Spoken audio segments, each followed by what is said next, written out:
saying I am a bit of a nerd, as you can obviously tell, and I believe at the base of everything there is only math. Now, what do I mean by that? What do I mean by that? Math is awesome, all right? It allows us to predict countless things with uncanny precision.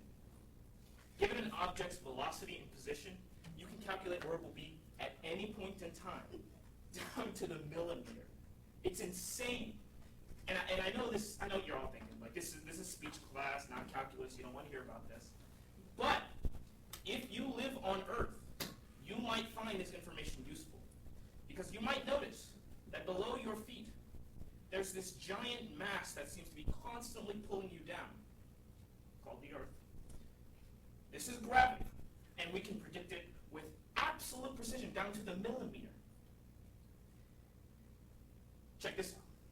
We can also use it to predict solar eclipses. This is the precision of mathematics. If you're here in Mansfield on April the 8th, 1:40 p.m., you will get to see mathematics in action. We predicted that there will be a solar eclipse on the April 8th.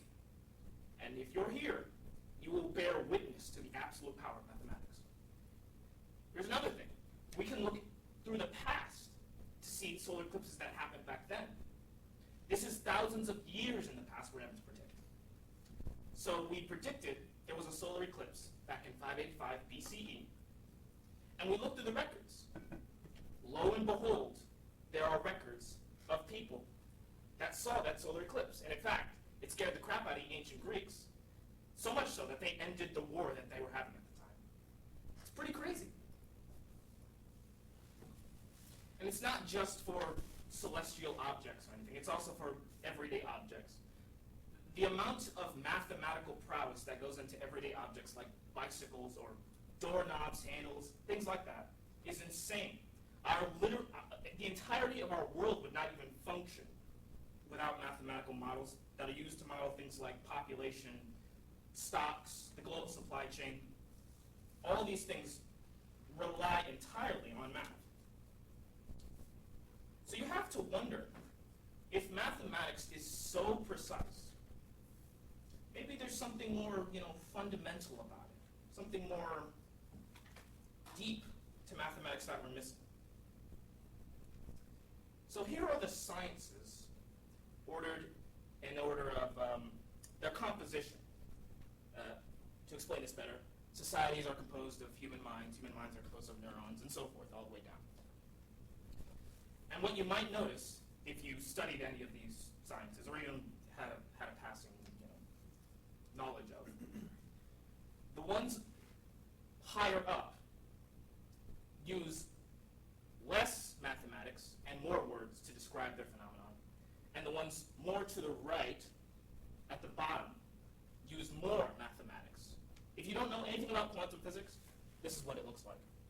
This is what a simple textbook looks like. That's like the fourth page of a quantum physics book I just randomly opened up. It's all math. So, a logical conclusion you might draw from this: what if you went all the way to the right? What if there's something even farther down, past quantum fields and all that? What's at the bottom of reality? This is what I mean when I say at the base of everything, I believe there is only mathematics. What if, when you get to the bottom of all of this, the universe is not just represented well by mathematics, it is fundamentally mathematical. Enter mathematical universe.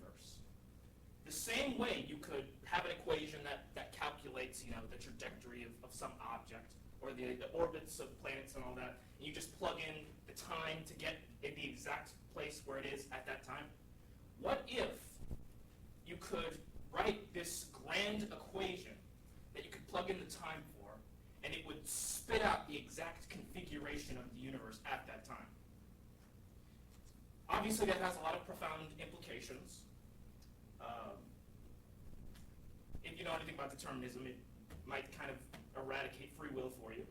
But I think it's beautiful. There's this cosmic order to mathematics that nobody seems to really notice or spare the time to think about. But obviously, if there were something like that, I would have already been playing around with that. There's no equation yet, but there will be. There will be. Rest assured.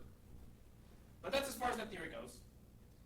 So to conclude, if I haven't converted you all to my cult of mathematics yet, hopefully I've at least given you a deeper appreciation for it. And yeah, thank you.